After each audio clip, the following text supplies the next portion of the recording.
ജമാഅത്തെ ഇസ്ലാമി ബന്ധത്തിൽ യു.ഡി.എഫിനെതിരെ സമസ്ത. ജമാഅത്തെ ഇസ്ലാമിയുടെ മതരാഷ്ട്രവാദം സമസ്തയ്ക്ക് അംഗീകരിക്കാൻ കഴിയില്ല. അധികാരമോഹികളായ രാഷ്ട്രീയക്കാർ ഇത് കണ്ടില്ല എന്ന് നടിക്കുന്നുവെന്നും SYS സെക്രട്ടറി മുസ്തഫ മുണ്ടപാറയുടെ ലേഖനം. മുഹമ്മദ് ഷഹീദ് ചേരുന്നുണ്ട്. ഷഹീദ്, യു.ഡി.എഫിനെതിരെ കടുത്ത ഭാഷയിൽ സംസാരിക്കുകയാണോ? പ്രധാനപ്പെട്ട നേതാവാണ്, SYSന്റെ സെക്രട്ടറിയാണ്. മുസ്തഫ മുണ്ടപാറയുടെ ലേഖനത്തിൽ പറയുന്ന പ്രധാനപ്പെട്ട വിമർശനങ്ങൾ എന്തൊക്കെയാണ്?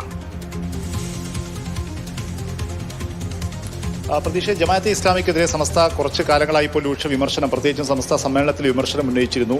ജമാഅത്തിനെതിരെ വിമർശനം ഉന്നയിക്കുന്നു മാത്രമല്ല, ഒരു പടി കൂടി കടന്ന് ജമാഅത്തിന്റെ രാഷ്ട്രീയ സഖ്യം ഉണ്ടാക്കിയ യു.ഡി.എഫിനെ, അത് പേരെടുത്ത് പറയുന്നില്ലെങ്കിൽ കൂടി യു.ഡി.എഫിനെ ആ തരത്തിൽ കടന്നാക്രമിക്കുകയാണ് ഇപ്പോൾ ഈ ലേഖനത്തിലൂടെ മുസ്തഫ മുണ്ടപാറ. ആ ലേഖനം സമസ്ത സമ്മേളനത്തിൽ പ്രമേയത്തെ അനുബന്ധമായി എഴുതിയൊരു ലേഖനമാണെന്ന് എന്ന കാര്യവും ശ്രദ്ധേയമാണ്.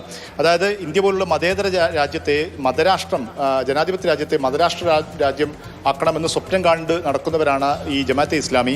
അതിനെ തൽക്കാല രാഷ്ട്രീയ ലാഭത്തിന് വേണ്ടി അത് പലർക്കും കണ്ടില്ലെന്ന് നടിക്കാൻ കഴിഞ്ഞേക്കും. പക്ഷേ സമസ്തക്കൊരിക്കലും അതിന് കഴിയുകയില്ല എന്ന് അതിരൂക്ഷമായ ഭാഷയിൽ വിമർശിക്കുന്നുണ്ട്. ഒപ്പം തന്നെയാണ് ഈ ജമാഅത്തെ ഇസ്ലാമിയെ വെളുപ്പിക്കാൻ വേണ്ടി ചിലർ ശ്രമിക്കുന്നുണ്ട്.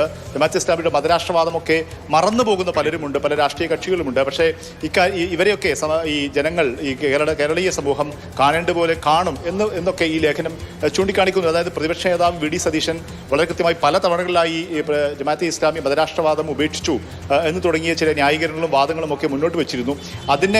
അത് പറഞ്ഞുകൊണ്ട് തന്നെയാണെങ്കിൽ അക്കാര്യം പരോക്ഷമായി തന്നെ ചൂണ്ടിക്കാണിച്ചുകൊണ്ടാണ് ജമാഅത്തെ ഇസ്ലാമിയെ വെളുപ്പിക്കാൻ ശ്രമിക്കുന്നവർക്കെതിരെ ഈ ലേഖനത്തിൽ ശക്തമായ ശബ്ദം ഉന്നയിക്കുന്നത് എന്ന് തന്നെയാണ്. ഈ സമസ്ത സമ്മേളന പ്രമേയം ജമാഅത്തെ ഇസ്ലാമിക്കെതിരെ ഉയർന്നതിന് പിന്നാലെ ജമാഅത്തെ ഇസ്ലാമി കേന്ദ്രങ്ങളിൽ നിന്നും സമസ്ത ഒരു കക്ഷി രാഷ്ട്രീയത്തിന് വേണ്ടി ഇത്തരം ജമാഅത്ത് വിമർശനം ഉന്നയിക്കുന്ന ഒരു വിമർശനം ജമാഅത്തെ ഇസ്ലാമി വാരികയായ പ്രബോധനത്തിലൊക്കെ മുന്നോട്ട് വെച്ചു. അതായത് സമസ്ത ഇത്തരത്തിൽ ജമാഅത്ത് വിമർശനം നടത്തുന്നത് രാഷ്ട്രീയ ലക്ഷ്യത്തോടു കൂടിയാണെന്ന് വിമർശനം മുന്നോട്ട് വെച്ചിരുന്നു. ഇതിനെയും ഈ ലേഖനത്തിൽ ശക്തമായി ഇത് വിയോജിപ്പ് രേഖപ്പെടുത്തുന്നുണ്ട്.